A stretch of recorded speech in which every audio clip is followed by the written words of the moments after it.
So, speaking with librarians, they've come to realise that the popular books with younger children are attractive and they've got language that is repetitive and interesting and is relevant to the story.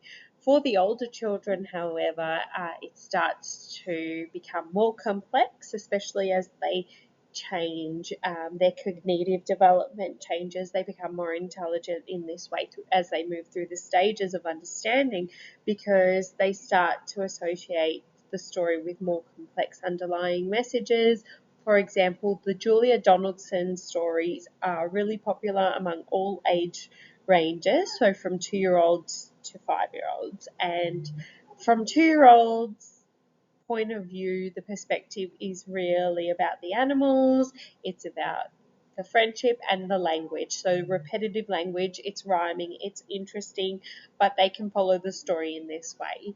With the 5-year-olds, they might read the same book and get a different message out of it. So with the Gruffalo, it's not just the animals and the repetition that they're seeing, but they're understanding that there is some deception there, or there is some imagination there, and it's based on these interests that the children have, that readers who are helping them, so adults or teachers or parents, they can follow this interest, or they can follow this understanding and extend this sort of conceptual thinking and apply it to different contexts or pre-existing knowledge. So for example, we know if you're walking in the jungle and there's a fox and a mouse, what does the fox want to do to the mouse? Why does the mouse want to protect itself? It's self-preservation, because of the food chain, because the fox might eat them and he's got something else to do. The mouse wants to go and eat the nut.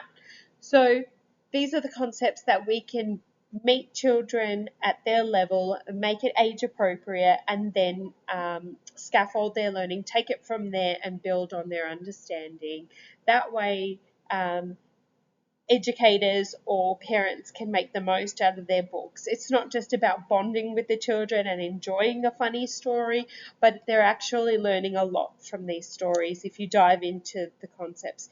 The only thing is that I would say the problems that might arise is that with the Julia Donaldson stories, that people might actually miss these messages or these potential discussions that can happen from these stories and from the underlying messages, because they might just take it for what it looks like and just follow the storyline in that way. So it's really important that teachers are really attuned to children's thought process and the patterns that are emerging and their interests, because that might inspire children to start thinking along the lines and following the sequence, but applying that knowledge to different contexts. So thinking further along the lines of, okay, deception or stranger danger, or when is it okay to tell a lie, or when is it a lie, when is it true, how can it can be convenient, or how people can perceive you. So all these interesting complex ideas can come from just reading about the Gruffalo, for example, and it's really important that parents have the time, we don't always have the time, and teachers have the patience to actually pick up on these cues and run with that, because it can really lead to different important discussions. And that's actually learning for life. So it's not just the language that they're learning with the repetition and the language and the positional skills, the positional wording of the book, or learning about the animals or where they live and the habitats. It's actually the concepts that are in the book. So in the storyline, for example, self-preservation, or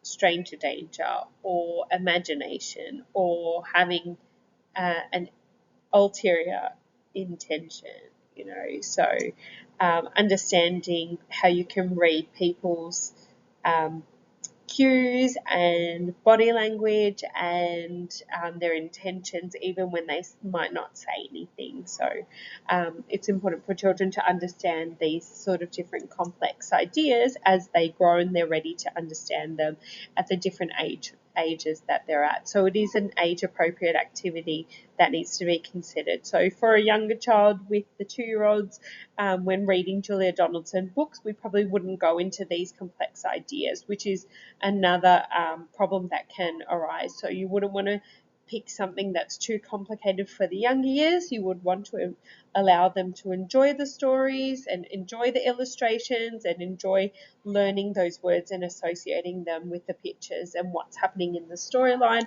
That way they can understand the words and the stories, and then as they grow, develop further understandings, apply that knowledge to pre-existing knowledge and really apply that to what they can understand further. So, for example, a 2-year-old is probably not going to understand the complex ideas that the mouse was lying to ensure that he wasn't eaten, and that the other animals were not scared of the mouse, but the Gruffalo didn't know that.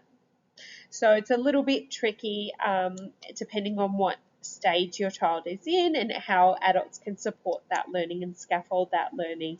It really does show you that storybooks and literacy can be taken as far as you want or as small as you want, and it's just based on how you approach the story and how you approach the book. But it's really good to have these kind of Julia Donaldson stories that are interesting and they are rhyming and they are aesthetically appealing, to bring children into the story and follow the story, and then take it from there. So we're meeting children at where they are at and then scaffolding that learning, and it can go anywhere. So they're learning lots of different things. It's cognitive development based on their stages, especially with empathy and imagination, because children who at an older age or in the kindergarten room might be able to see these characters and understand different concepts about them, whereas the younger children might be starting off with learning language and words. So understanding that the mouse was brown and walking through the woods. So